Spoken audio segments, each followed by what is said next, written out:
warahmatullahi wabarakatuh.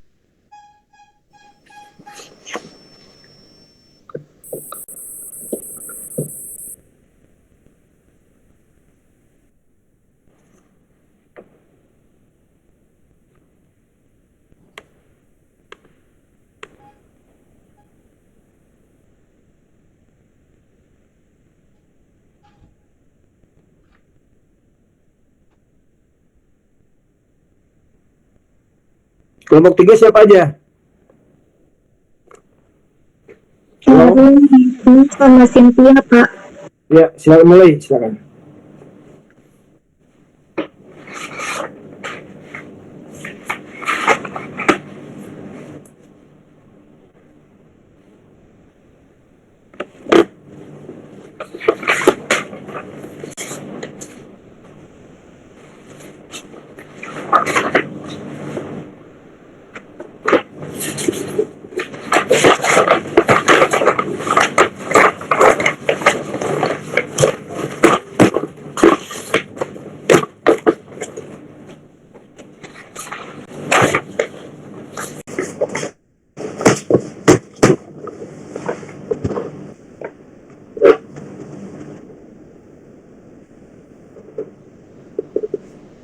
Siapa aja kelompok 3 tuh? Pilih Arum, Risna sama Cynthia, Pak. ya Risna sama Cindy. Oke. Mulai, silakan.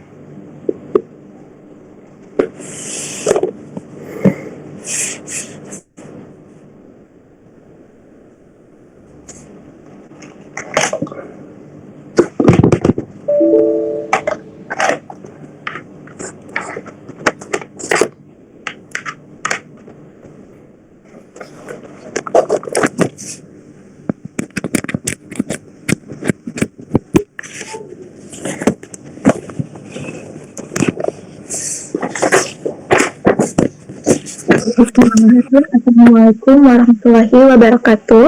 Waalaikumsalam warahmatullahi wabarakatuh. Kami di sini dari kelompok 3 akan menjelaskan mengenai inovasi kurikulum darurat dan inovasi kurikulum prototip. Nah, sebelumnya kurikulum ini kan merupakan komponen penting yang ada dalam sistem pendidikan. Jadi dapat diartikan bahwa kurikulum ini sebagai pedoman bagi guru maupun siswa agar dapat melaksanakan proses kegiatan belajar dan mengajar agar lebih baik sehingga dapat tercapai tujuan pendidikan. Nah, jadi dari presentasi ini kita akan menerangkan bahwa kurikulum darurat ini adalah penyederhanaan dari kurikulum 2013 yang mulai diterapkan pada tahun 2020, tepatnya pada awal pandemi COVID-19, dan juga kurikulum prototip yang merupakan kurikulum berbasis kompetensi untuk mendukung pemulihan pembelajaran dengan menerapkan pembelajaran berbasis project-based learning. Nah, untuk pembahasan yang pertama mengenai kurikulum darurat akan dibahas oleh Cynthia Bella. Tadi Cynthia Bella, silakan.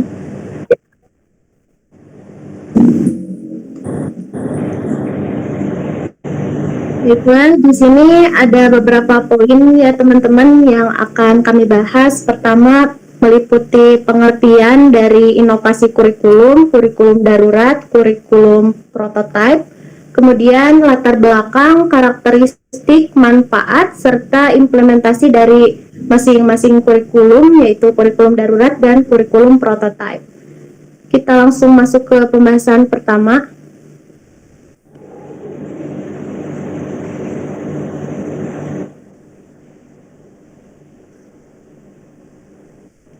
Pembahasan pertama yaitu mengenai pengertian kurikulum dan juga inovasi kurikulum. Nah, kalau kita lihat secara etimologi, kita tahu bahwa kurikulum itu berasal dari bahasa Yunani, yaitu kurir yang artinya pelari dan kurere yang artinya jak yang harus ditempuh. Nah, kalau dikaitkan dengan konteks pendidikan, itu menurut Nizar tahun 2002 halaman 56, kurikulum didefinisikan sebagai circle of instruction atau suatu lingkaran pengajaran di mana di dalamnya ada guru dan siswa yang terlibat. Nah, dari berdasarkan pengertian tadi, dapat kita katakan bahwa kurikulum adalah seperangkat rencana dan pengaturan mengenai tujuan, isi, dan bahan pelajaran, serta cara yang digunakan sebagai pedoman penyelenggaraan kegiatan pembelajaran untuk mencapai tujuan pendidikan nasional. Kemudian inovasi kurikulum dan pembelajaran maksudnya adalah suatu ide, gagasan, atau tindakan tertentu dalam bidang kurikulum dan pembelajaran yang dianggap baru untuk memecahkan masalah pendidikan. Next.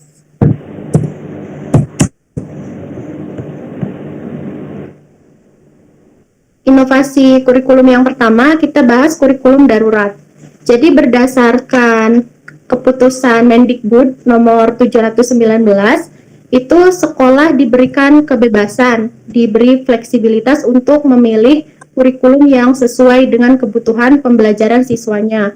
Nah, opsinya ada 3. Pertama, sekolah bisa menerapkan kurikulum nasional, kurikulum 2013. Kedua, bisa menggunakan kurikulum darurat. Dan yang ketiga, itu penyederhanaan kurikulum secara mandiri atau kurikulum prototype. Jadi, kurikulum darurat adalah salah satu dari 3 opsi pelaksanaan kurikulum pada masa pandemi COVID-19 tadi, yang mana dapat didefinisikan sebagai penyederhanaan kompetensi dasar dari kurikulum 2013 yang mulai diterapkannya kurikulum darurat itu tadi pada tahun 2020. Fokusnya dari kurikulum darurat adalah pada kompetensi esensial, jadi yang pokok-pokok saja, dan kompetensi prasyarat untuk kelanjutan pembelajaran di tingkat selanjutnya. Kurikulum ini juga sebagai upaya untuk mengurangi beban guru dalam melaksanakan kurikulum nasional dan siswa dalam kaitannya dengan penentuan kenaikan kelas dan kelulusan. Kurikulum ini juga disiapkan untuk jenjang dasar dan menengah, termasuk pendidikan khusus. Nah, untuk jenjang PAUD dan SD disiapkan modul pembelajaran. Modul pembelajaran ini terdiri dari modul pembelajaran untuk siswa, modul pendamping untuk guru, dan modul pendamping untuk orang tua. Isinya adalah sebagai panduan untuk mempermudah proses pembelajaran jarak jauh. Dan cakupannya adalah rencana pembelajaran yang mudah dilakukan secara mandiri oleh pendamping siswa di rumah. Adapun latar belakang.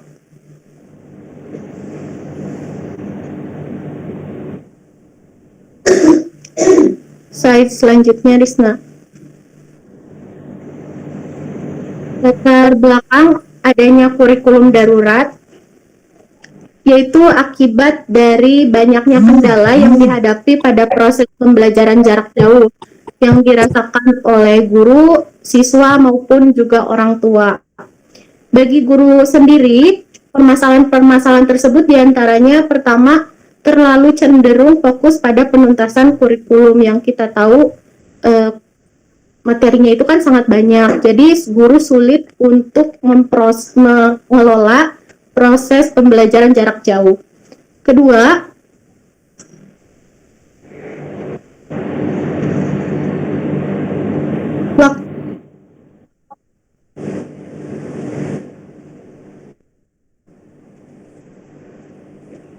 memenuhi beban jam mengajar seperti oleh siswa.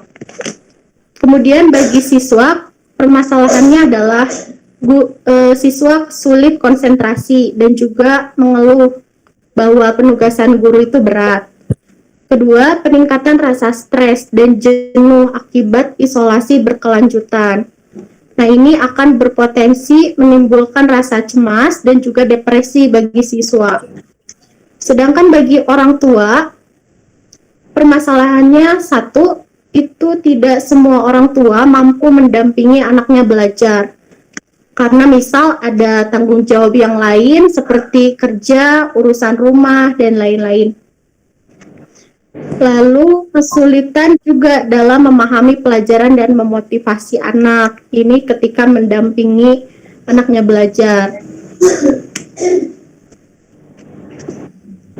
Nah, dari permasalahan ini kita tahu bahwa pembelajaran jarak jauh itu akan berpotensi menimbulkan dampak negatif yang berkepanjangan seperti ancaman putus sekolah, penurunan capaian belajar, dan lain-lain. Sehingga ya adanya inovasi kurikulum darurat ini perlu gitu. Berikutnya ada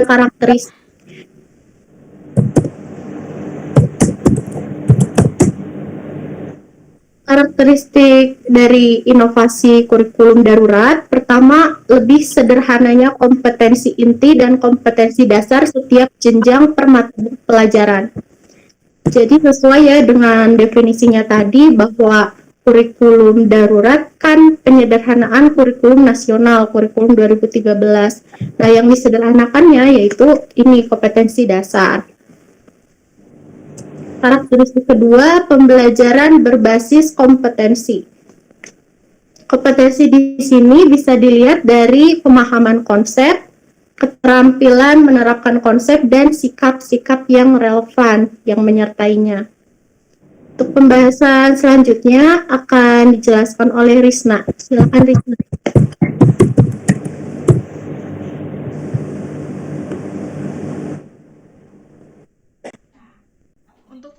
Untuk pembahasan selanjutnya yaitu mengenai manfaat dari kurikulum darurat. Nah, di sini terdapat manfaat yaitu bagi guru, tersedianya acuan kurikulum yang sederhana, lalu selanjutnya yaitu berkurangnya beban mengajar bagi guru. Nah, penyederhanaan dari kurikulum ini yang otomatis berarti beban mengajar dari guru yaitu berkurang. Selanjutnya yaitu guru dapat fokus pada pendidikan dan pembelajaran yang esensial dan kontekstual. Nah, di sini penyederhanaan ini mengurangi kompetensi dasar untuk setiap mata pelajaran dan oleh karena itu siswa maupun guru dapat fokus pada kompetensi esensial yang merupakan prasyarat untuk melanjutkan pembelajaran ke tingkat berikutnya. Lalu selanjutnya yaitu kesejahteraan psikososial guru meningkat. Lalu manfaat untuk siswa yaitu siswa tidak dibebani tuntutan menuntaskan seluruh capaian kurikulum. Selanjutnya yaitu dapat fokus pada pendidikan dan pembelajaran yang esensial dan juga kontekstual sama seperti guru tadi. Akibat dari penyederhanaan kurikulum tersebut, akibatnya siswa menjadi lebih fokus pada pembelajaran yang esensial dan kontekstual yang menjadi prasyarat untuk ke tingkat selanjutnya. Selanjutnya yaitu kesejahteraan psikososial meningkat. Lalu untuk orang tua, nah di sini dalam kurikulum darurat ini ada peran orang tua. Nah, manfaat untuk orang tua ini yaitu mempermudah pendampingan pembelajaran di rumah. Selanjutnya yaitu kesejahteraan psikososial orang tua juga meningkat.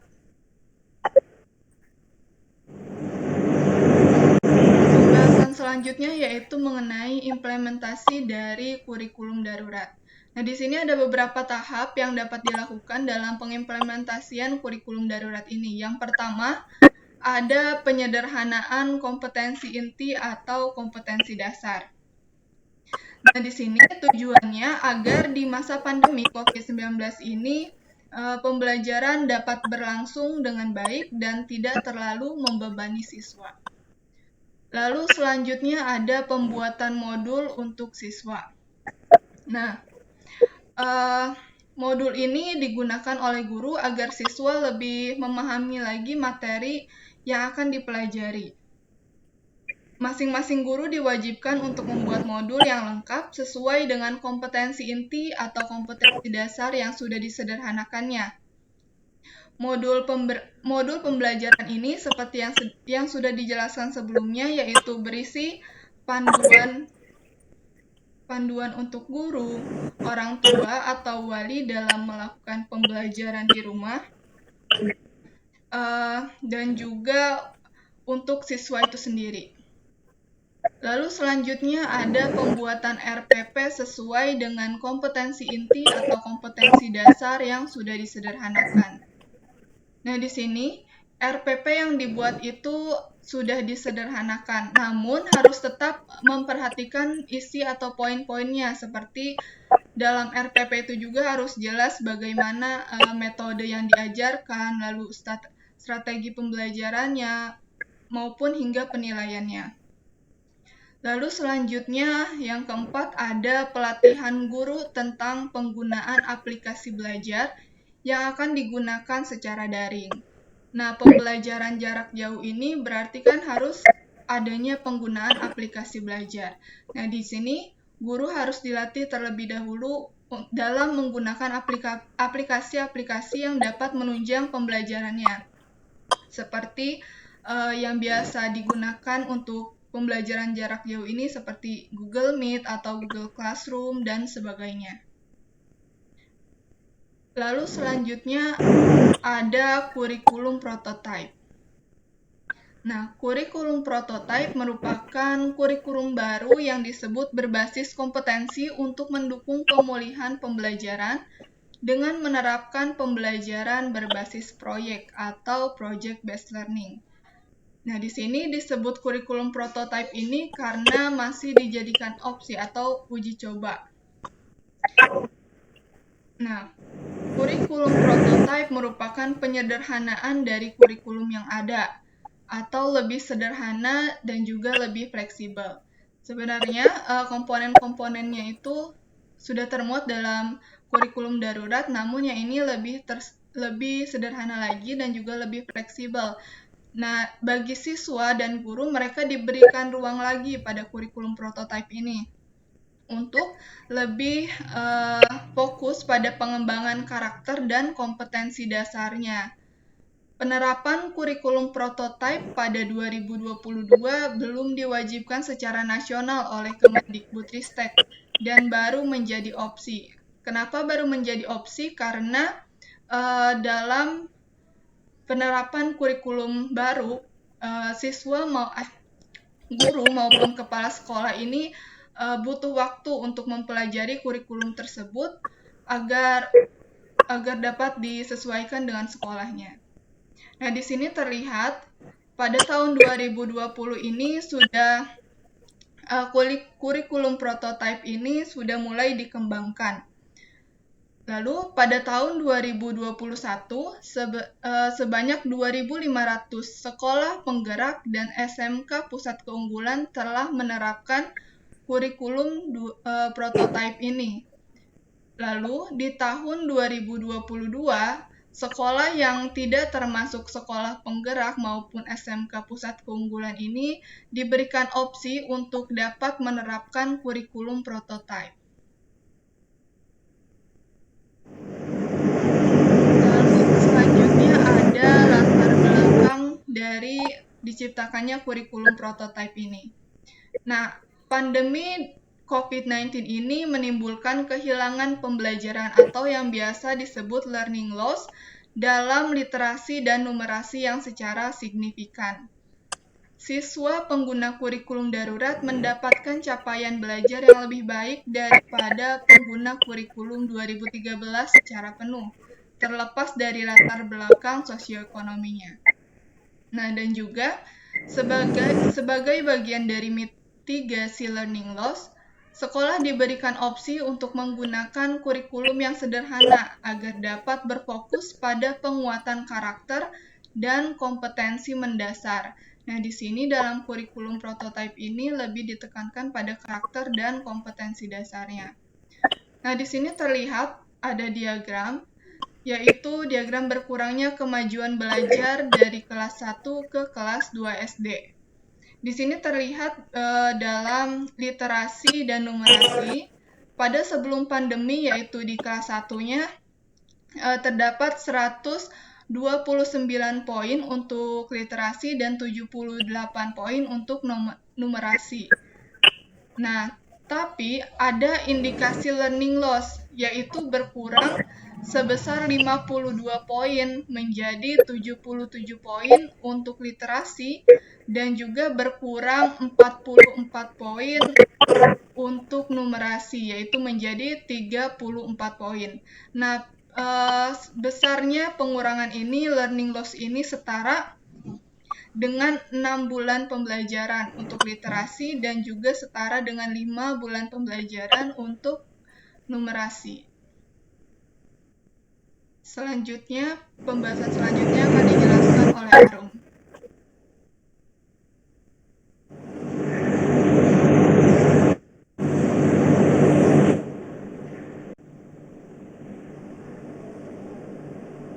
Selanjutnya ada karakteristik dari kurikulum prototip di setiap jenjang satuan pendidikan. Nah, sebelumnya akan dibahas dulu karakteristik dari kurikulum prototip ini menurut Kepala Pusat Perbukuan Kemendikbudristek, di mana menyebutkan bahwa salah satu karakteristik dari kurikulum prototip ini yaitu menerapkan pembelajaran yang berbasis proyek untuk mendukung pengembangan karakter yang sesuai dengan profil pelajar Pancasila. Nah, dalam kurikulum ini, sekolah itu diberikan keleluasaan dan kemerdekaan untuk memberikan proyek-proyek pembelajaran yang relevan dan dekat dengan lingkungan sekolah. Nah, jadi pembelajaran berbasis proyek ini dianggap sangat penting karena untuk mengembangkan karakteristik siswa untuk memberikan kesempatan kepada siswa belajar melalui pengalaman atau experiential learning.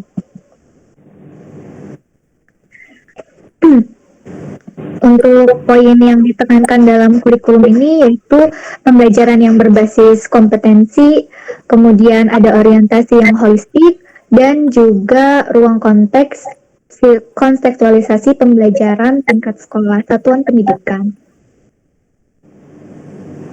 Nah, untuk setiap jenjangnya tersendiri memiliki karakteristik yang berbeda-beda. Untuk karakteristik kurikulum prototipe di jenjang PAUD, pendidikan anak usia dini, yaitu bermain, literasi, penanaman karakter, kesiapan belajar, dan juga Pancasila. Nah, mengapa di PAUD ini ada bermain? Karena pada yang seperti kita ketahui bahwa anak usia dini itu berpikirnya masih ingin bermain. Bermain di sini tetap sambil dibimbing oleh gurunya untuk bermain sambil belajar. Kemudian yang kedua ada literasi. Literasinya ini yaitu melalui kegiatan bermain sambil belajar, yaitu seperti membaca buku bacaan anak-anak, buku cerita, dan buku yang lain-lain. Kemudian ada penanaman karakter. Untuk penanaman karakter ini seperti berbuat baik terhadap teman, terhadap lingkungan, maupun kepada orang tua, cara memberikan kasih sayang dan menghormati yang lebih tua, seperti itu. Kemudian untuk kesiapan belajar ini dilakukan pada pendidikan usia dini untuk mempersiapkan pendidikan di jenjang selanjutnya, yaitu di tingkat sekolah dasar. Kemudian Pancasila. Nah, Pancasila di sini dilakukan melalui kegiatan perayaan hari besar dan perayaan tradisi lokal. Kemudian untuk tingkat SD, karakteristiknya yaitu memiliki kompetensi dasar dan pemahaman holistik, kemudian proyek penerapan Pancasila. Nah, penguatan holistik itu yaitu untuk memahami lingkungan sekitar dari mata pelajaran, misalnya ada IPA, IPS, yang tadinya kan IPA dan IPS. Nah, untuk saat ini digabung jadi ilmu pengetahuan alam dan sosial, jadi digabung IPA dan IPS-nya. Kemudian ada integrasi computational thinking, di mana dalam mata pelajaran bahasa Indonesia, matematika, dan ilmu pengetahuan alam dan sosial ini sebagai bahasa Inggrisnya ini sebagai mata pelajaran pilihan, bukan lagi pelajaran yang diwajibkan.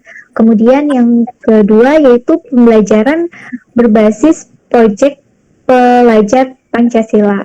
Nah, hal ini biasanya dilakukan minimal 2 kali dalam 1 tahun ajaran. Kemudian untuk tingkat SMP, yaitu yang pertama ada karakteristiknya teknologi digital, pendidikan informatika, dan penerapan Pancasila.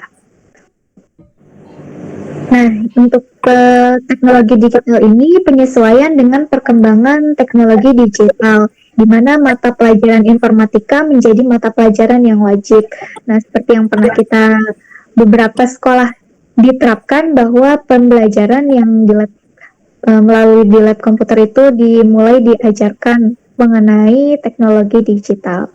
Kemudian untuk panduan, untuk guru informatika disiapkan untuk membantu guru-guru pemula sehingga guru mata pelajaran tidak harus berlatar belakang pada pendidikan informatika. Dan yang terakhir, biasanya untuk tingkat SMP ini, proyek penerapan Pancasilanya itu dilakukan 3 kali dalam 1 tahun ajaran. Kemudian ada jenjang SMA dan juga SMK, yaitu karakteristiknya memilih dan menyesuaikan minat bakat. Kemudian untuk PKL ini hanya berlaku di SMK, karena di SMA itu kan lebih ke pengetahuan, pembelajaran pengetahuan. Sementara untuk SMK ini kejuruan dan lebih merujuk ke arah langsung terjun ke lapang ke masyarakat. Serta yang terakhir karakteristiknya penerapan Pancasila. Nah, di SMA dan SMK sendiri seperti yang kita ketahui bahwa terdapat pemilihan jurusan yang sesuai dengan minat dan bakatnya. Jadi untuk lebih fleksibelnya dalam kurikulum prototype ini disesuaikan dengan minat peserta didik, karena pada level mata pelajaran ini kan bukan program peminatan atau penjurusan. Nah, di kelas 10 ini pelajar menyiapkan diri untuk menentukan pilihan yang serupa. Apakah dia memilih mata pelajaran yang sama, yang dari kelas 10-nya kan biasanya sudah ada semuanya disamaratakan. Nah, untuk tingkat selanjutnya, tingkat kelas 11-nya, mereka sudah mulai memilih, dipilah-pilih apa nih kira-kira yang sesuai dengan peminatan dan bakat mereka. Kemudian untuk SMK sendiri, strukturnya lebih sederhana dengan 2 kelompok mata pelajaran, yaitu umum dan kejuruan. Nah, untuk persentase kelompok kejuruan meningkat dari 60% ke 70%.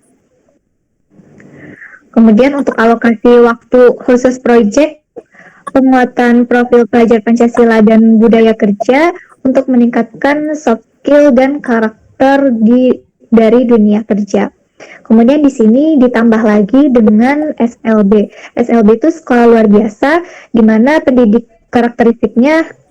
pendidikannya khusus dan memodifikasi dari kurikulum, serta ada penerapan pelajar Pancasila. Untuk pelajaran di SLB ini yang tidak memiliki hambatan intelektual, capaian pembelajarannya sama seperti sekolah reguler, hanya kurikulumnya lebih khusus, jadi agak sedikit berbeda.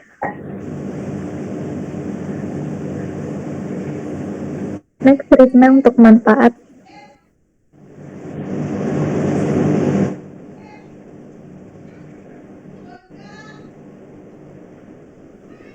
Nah, selanjutnya ada manfaat dari kurikulum prototype.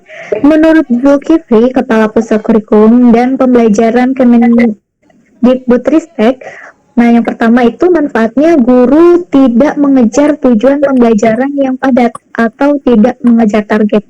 Nah, di sini pembelajarannya tetap memiliki tujuan, tapi tidak sepadat yang kurikulum sebelumnya. Kalau kurikulum sebelumnya lebih padat, lebih banyak mata pelajarannya, kalau di kurikulum prototype ini, mata pelajarannya agak sedikit berkurang, seperti yang sudah dijelaskan sebelumnya, bahwa pembelajaran di kurikulum prototype ini sudah berbasis proyek, sehingga tidak terlalu padat dalam pembelajarannya. Dan yang kedua, kurikulum guru lebih fokus pada materi esensial yang berorientasi pada kebutuhan dan penguatan karakter siswa. Kemudian yang ketiga, metode pembelajarannya lebih bervariasi. Jika pada kurikulum sebelumnya pembelajaran hanya monoton terpacu pada buku dan guru, nah pada kurikulum prototype ini metode pembelajarannya bervariasi, tidak hanya berbasis pada buku dan guru saja, tetapi juga berbasis proyek, dan setiap proyek pada mata pelajarannya pasti berbeda. Kemudian yang keempat, situasi belajar lebih menyenangkan bagi guru dan siswa. Tentu saja dengan berbasis proyek ini, situasi belajarnya tidak membuat siswa dan guru menjadi jenuh hanya mendengarkan dan menulis. Tetapi siswa juga bisa melakukan langsung praktek, ada proyeknya, jadi siswa lebih memahami apa yang ia pelajari. Kemudian guru diberi kesempatan untuk mengeksplor potensi siswa lewat berbagai inovasi pembelajaran.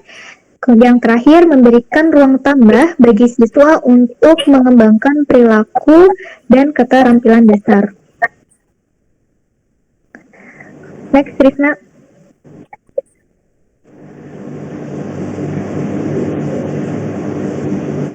Kemudian ada implementasi dari kurikulum prototype. Nah, pada kurikulum prototype ini belum semua sekolah menerapkan kurikulum prototipe ini, hanya beberapa sekolah. Beberapa di antaranya ada di SMA Negeri 3 Bengkulu Selatan dan SMP Negeri 30 Bengkulu Selatan.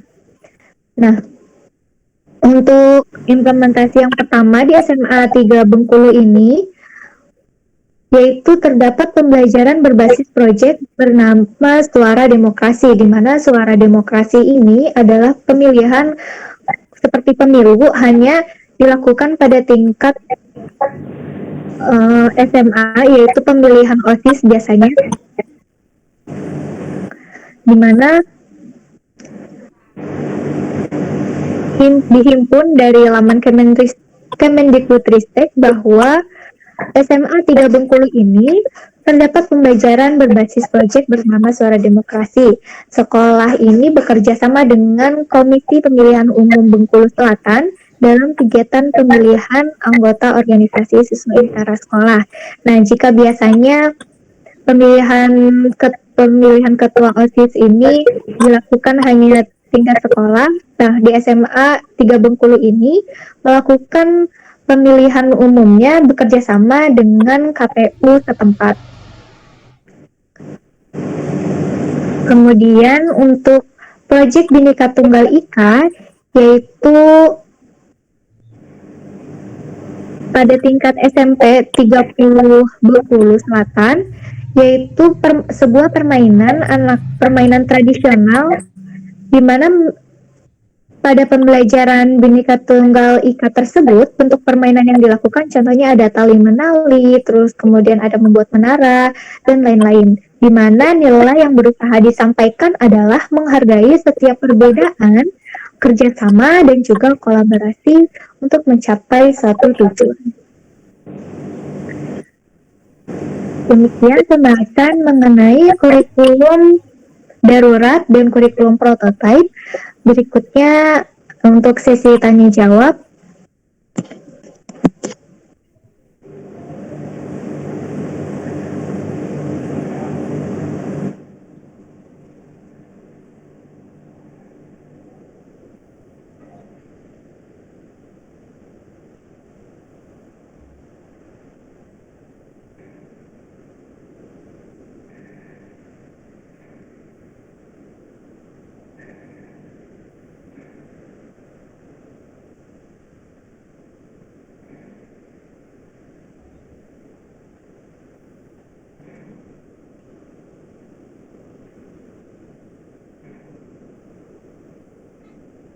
Silakan teman-teman untuk yang ingin bertanya bisa raise hand, kemudian mengaktifkan mikrofon atau menuliskan pertanyaannya di kolom. Ya, silakan. Silakan, yang mau bertanya silakan. Di absennya dari kelompok 1.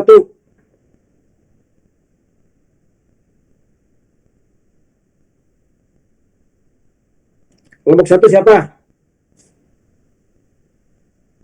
Yuk. Saya Pak, kelompok 1.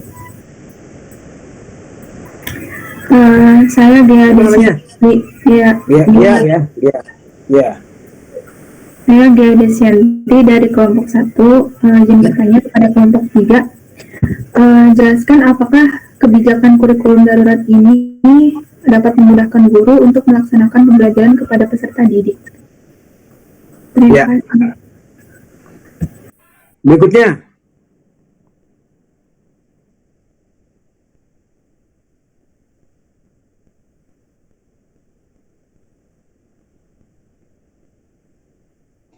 Ya, kelompok 2, kelompok 4.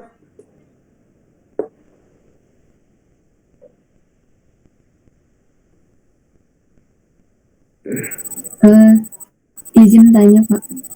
Ya, Ya, saya dari kelompok 2. Izin bertanya, apa saja yang menjadi karakteristik utama kurikulum prototipe dalam menunjang pemulihan pembelajaran? Terima kasih.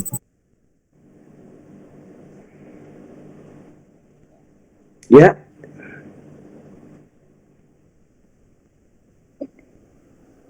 Kelompok 4 izin bertanya. Ya, siapa namanya? Ilham Ardiansyah, Pak. Tadi Luis ya? Tadi Ratnasari. Oh iya. Oke. Ya, silakan, Ya. teruskan. Izin bertanya, saya Ilham kelompok 4. Jadi dalam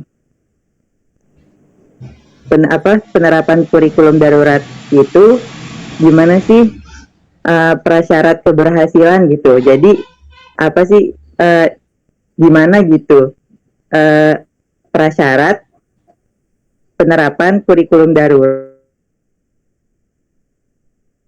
selama pandemi itu bisa dikatakan berhasil gitu. Jadi cara bahasanya gimana ya? Bagaimana prasyarat keberhasilan penerapan kurikulum darurat selama pandemi COVID-19 kemarin sampai saat ini? Terima kasih. Pertanyaannya saya tulis kembali di chat. Ya, Terima kasih. Ya, bagus. Kelompok 5. Izin Pak, saya dari kelompok 5. Siapa? Izin bertanya. Ada dia. Ya. Jadi bagaimana strategi persiapan guru untuk mengimplementasikan kurikulum prototip tersebut? Ya. Terima kasih. Kelompok 6.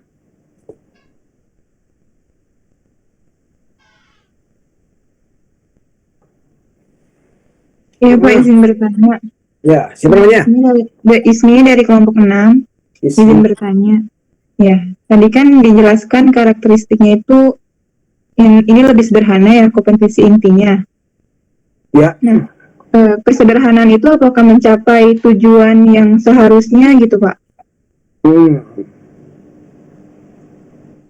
Seperti itu Pak pertanyaannya. Ya. Bagus. Kelompok 7. Saya Pak, izin bertanya. Ya, silakan. Ini Indah dari kelompok 3. Izin bertanya untuk kelompok 3, apa saja kelebihan dan kekurangan dari kedua inovasi yang sudah dijelaskan, baik itu inovasi kurikulum darurat ataupun prototipe. Terima kasih Pak. Ya. Terus. Kelompok 8. Kelompok 8. Ya. Kelompok 9. Iya saya Pak, Zevanya kelompok 9. Ya. Izin bertanya, tadi kan sebelumnya dijelaskan bahwa dalam kurikulum prototipe itu menerapkan model pembelajaran project based learning. Nah pertanyaannya, mengapa model pembelajaran project based learning ini merupakan model pembelajaran yang dinilai tepat dan penting untuk diterapkan dalam kurikulum prototipe tersebut? Terima kasih. Ya. Terus kelompok 8 atau 10? Saya Pak, Kelompok? 10. Ya, biar Mbak. Oke. Izin bertanya, saya Pada Firdaus dari kelompok 10. Apa tujuan kurikulum prototipe menjadi opsi bagi sekolah? Oke. Kelompok 8. Terima kasih. Kelompok 8 siapa?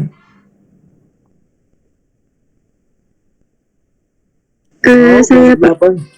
Ya. Siapa namanya? Sumiati. Oke, Sumiati.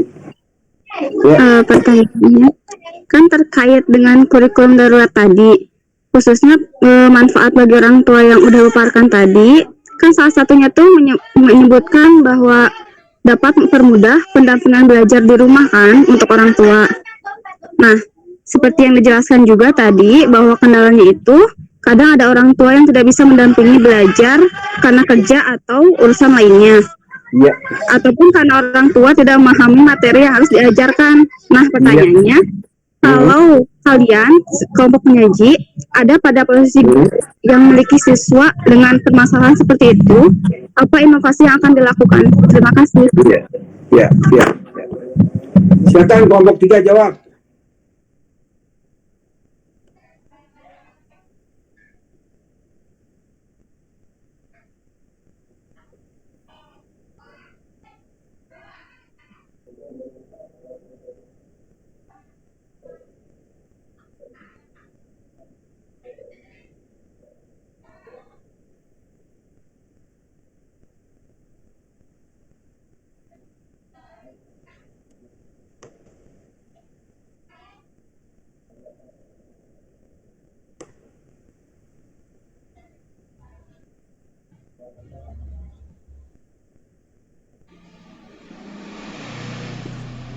Baik Pak, dari kelompok 3 akan menjawab, dari Cynthia Bella akan menjawab pertanyaan kelompok 1 dari Gea Destianti. Iya. Ya, saya izin menjawab pertanyaan tadi dari Gea ya, kelompok 1. Pertanyaannya, apakah kebijakan kurikulum darurat itu memudahkan guru untuk melaksanakan pembelajaran pada siswa? Begitu, bukan? Ya. Ya. Nah, kalau menurut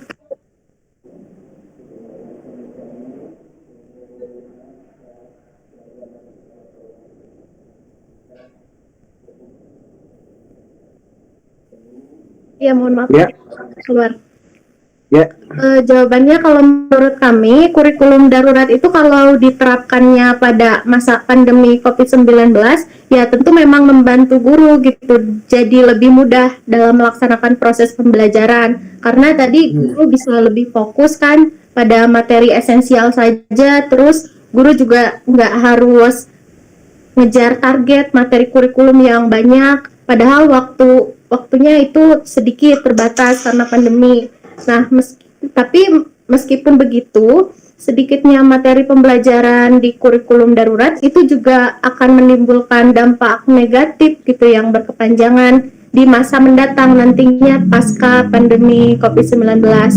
Nah, hal itu juga bisa dirasakan guru juga sebenarnya. Jadi nanti akan ada banyak materi-materi yang belum sempat terkuasai gitu karena memang belum diajarkan. Tapi ada kenyataannya memang harus tetap belajar itu juga.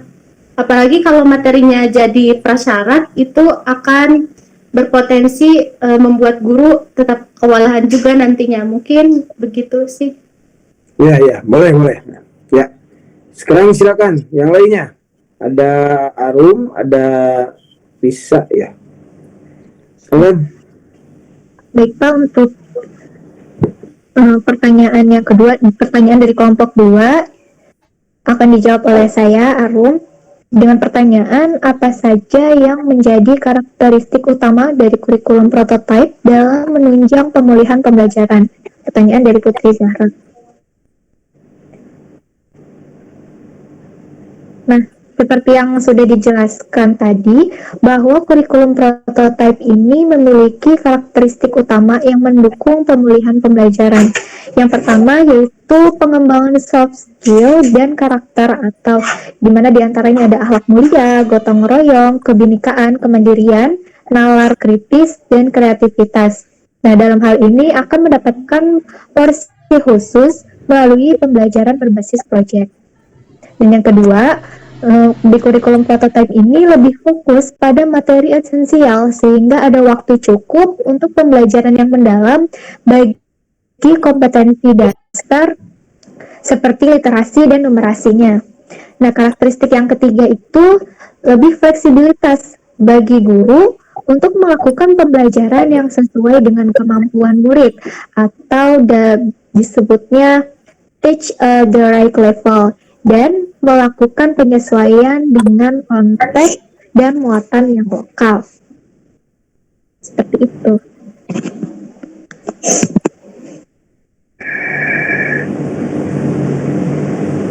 Ya. Siapa lagi yang belum? Tuh. Satu lagi ya? Cynthia, Arum. Kemudian untuk pertanyaan dari kelompok 10 akan dijawab oleh Risna. Risna, silakan Risna. Saya izin menjawab untuk pertanyaan Firda tadi dari kelompok 10. Apa tujuan kurikulum prototipe ini menjadi opsi bagi sekolah? Nah, tadi sudah dijelaskan sebelumnya bahwa kurikulum prototipe ini masih menjadi opsi, artinya sekolah maupun guru ini diberikan waktu untuk mempelajari kurikulum baru ini. Terus di lain sisi, selain itu, sekolah juga memiliki kewenangan atau tanggung jawab untuk mengembangkan kurikulum yang sesuai dengan kebutuhan sekolahnya masing-masing. Yang dimana, jadi tugas pemerintah ini adalah menetapkan kerangkanya atau kerangka kurikulumnya. Lalu untuk penerapan kurikulumnya itu diserahkan kepada sekolah. Jadi pada intinya, sekolah ini diberikan kebebasan untuk memilih kurikulumnya yang sesuai dengan karakteristik siswanya, namun tetap pada kerangka yang sama yang telah ditetapkan oleh pemerintah. Seperti itu. Ya, oke. Ya, terima kasih ya. Nanti saya ulas. Jadi ini kita sedang pelajari inovasi, ya, inovasi kurikulum. Inovasi itu tentu tujuannya untuk menjawab hal-hal yang memang aktual, yang terjadi, yang menjadi kebutuhan, ya, tuntutan dari sebuah kebutuhan. Nah, posisinya kita sedang mengalami pandemi, apalagi di awal tahun 2020 ya, di mana terutama berkaitan dengan mobilitas dibatasi, berkumpul dibatasi karena mencegah penyebaran. Nah, ini berdampak pada psikologi, ya, bukan hanya, terutama dalam pendidikan itu berdampak pada psikologi. Nah, oleh itulah maka pemerintah membuat inovasi kurikulum, yaitu kurikulum darurat, kedaruratan, dan kurikulum prototipe. Kurikulum darurat tadi sudah jelaskan, ada pengurangan dalam hal esensi, ya, materi-materi esensial yang dipilih saja yang ditetapkan. Kemudian juga metodenya itu berubah karena tidak harus berkumpul, maka metodenya seperti hari ini kita melakukan daring. Bahkan ke depan ini menjadi sebuah tuntutan dan kebutuhan model pembelajaran daring melalui inovasi medianya, ya, tentu saja. Nah, ini menjadi sebuah tuntutan ke depan itu, maka harus dikembangkan. Anda sebagai calon guru nanti ke depan harus banyak mengembangkan media dan strategi pembelajaran digital melalui media digital, ya, jarak jauh. Nah, ini esensi dari. Jadi di kurikulum kedaruratan itu, ya, itu inovasinya itu, ya. Dan memang ada hal yang dikurangi dan sebagainya dengan tujuan untuk mengurangi beban psikologis baik guru maupun saidik, apalagi ada pergeseran biasanya langsung, ya, sekarang tidak langsung. Jadi tentu keterbatasan ini menjadi hambatan. Itu satu. Dan berkembang karena nanti akan berakhir nih kurikulum kondisi pandemi itu akan berakhir, maka disiapkanlah kurikulum prototipe. Artinya kurikulum prototipe ini kurikulum dikembangkan oleh sekolah. Tadi Risma, ya, menjawab kelompok 10, ya. Jadi pemerintah hanya meletakkan saja hal-hal yang sifatnya umum dan mendasar. Capaian-capaiannya dan sebagainya silahkan. Bukan berarti nanti akan timbul disparitas atau perbedaan mutu. Tidak juga, karena memang ada yang sebetulnya asesmen nasional ya. Tapi dengan program MBKM, Merdeka Belajar Kampus Merdeka atau Sekolah Merdeka, nah ini menjadi sebuah inovasi di dalam pengelolaan pendidikan ya. Bagaimana sekolah bisa menempatkan diri sebagai sekolah penggerak ya, yang menggerakkan. Nah, itu program-program seperti itu. Bahkan gurunya pun bisa meng-hire, termasuk program MBKM kita ya, mahasiswa yang belum selesai bisa juga di-hire. Dan ini ke depan bisa begitu. Artinya posisi sekolah itu memfasilitasi. Ya. Sekolah akan lebih bisa berkolaborasi dengan masyarakat di sekitar, dengan kampus yang di dekat sekolah dan sebagainya. Yang ke depan tentu saja melalui model ini akan terjadi percepatan ya, karena ada hal yang baru, yang fresh, segar, yang bisa diinpus ya atau dimasukkan ke sekolah. Nah, ini saja memerlukan persiapan. Ya, makanya ada yang disebut dengan kurikulum prototipe yang akan dikembangkan. Ya, jadi Anda harus bisa mengantisipasi ke depan. Kita tidak bisa lagi bermundur ke belakang. Belajarnya akan tatap muka, tapi pasti akan ada dua model ya, hibrid ya, bisa tatap muka kalau memang sudah memungkinkan, dan bisa juga daring. Bahkan walaupun ke depan sudah berakhir pun tetap akan ada pembelajaran daring gitu ya, akan ada pembelajaran jarak jauh begitu. Ini tambahannya, saya ingatkan sekali lagi, kelompok 3 baru menjawab tiga pertanyaan ya. Selebihnya 6 pertanyaan silahkan dicatat oleh kelompok 3, kemudian diupload di WA group untuk kuis ke-7 ya, silahkan diselesaikan. Berkaitan dengan UTS kemarin, saya sudah melihat beberapa, walaupun belum semuanya ya, saya ingin menyampaikan ada 3 grade ya. Pertama, saya lihat bahwa Anda menyusun video pendek mengenai inovasi. Ingat ya, inovasi, kita jadi inovasi kan, inovasi pembelajaran matematika ini di grade yang paling bawah ini tidak kelihatan inovasinya ya. Yang pernah saya tuntut pertama adalah inovasi media, kemudian inovasi pembelajaran yang berkaitan dengan strategi dan metode ya. Coba itu dilihat lagi di YouTube punya orang lain ya, coba panggil apa inovasi pembelajaran matematik seperti apa ya. Jadi intinya sebetulnya berharap ya Anda itu bisa menciptakan baik media maupun strategi belajar matematik yang lebih simpel ya, lebih mengena, lebih dekat.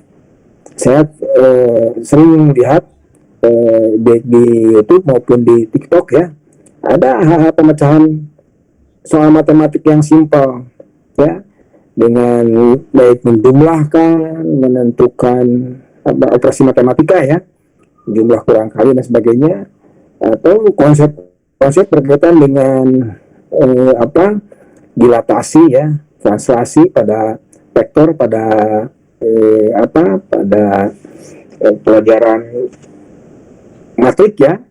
Mungkin ada anak-anak yang tahu matrik itu apa ya. Nah, itu kan dengan sederhana bisa Anda jelaskan, tidak terlalu terlibat. Saya lihat ada yang menjelaskan berkaitan dengan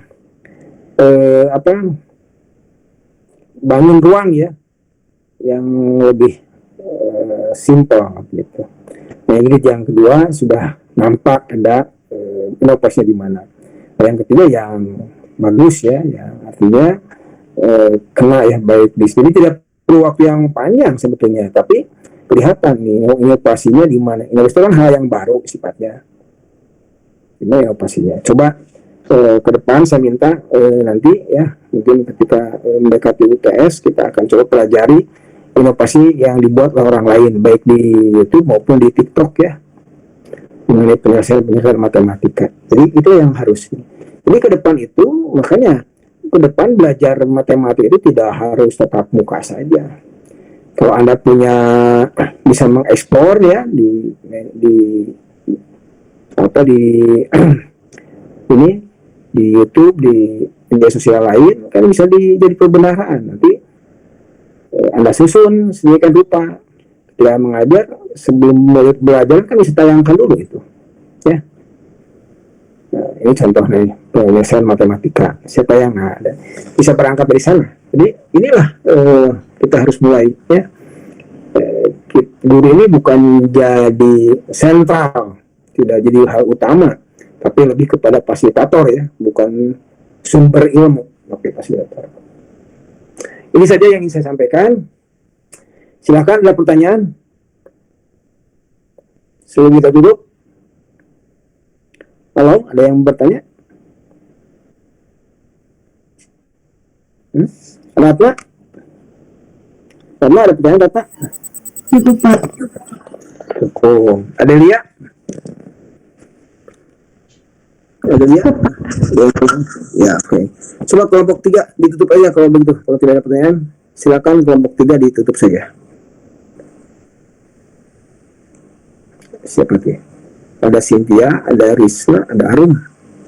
Silakan, siapa yang mau menutup? Ya, sekian presentasi dan juga sesi tanya jawab dari kelompok 3. Mohon maaf apabila ada kekurangan. Untuk kesimpulannya yaitu kurikulum darurat merupakan penyederhanaan dari kurikulum 2013 yang mulai diterapkan pada tahun 2020 saat pandemi COVID-19. Kurikulum prototipe merupakan kurikulum berbasis kompetensi untuk mendukung pemulihan pembelajaran dengan penerapan pembelajaran berbasis proyek. Dalam kurikulum prototipe, sekolah diberikan keleluasaan dan kemerdekaan untuk memberikan proyek-proyek pembelajaran yang relevan dan dekat dengan lingkungan untuk mengembangkan karakter siswa karena memberikan kesempatan kepada siswa untuk belajar melalui pengalaman atau experiential learning. Sekian dari kami, mohon maaf apabila ada kekurangan. Wassalamualaikum warahmatullahi wabarakatuh. Waalaikumsalam. Waalaikumsalam warahmatullahi wabarakatuh. Terima kasih.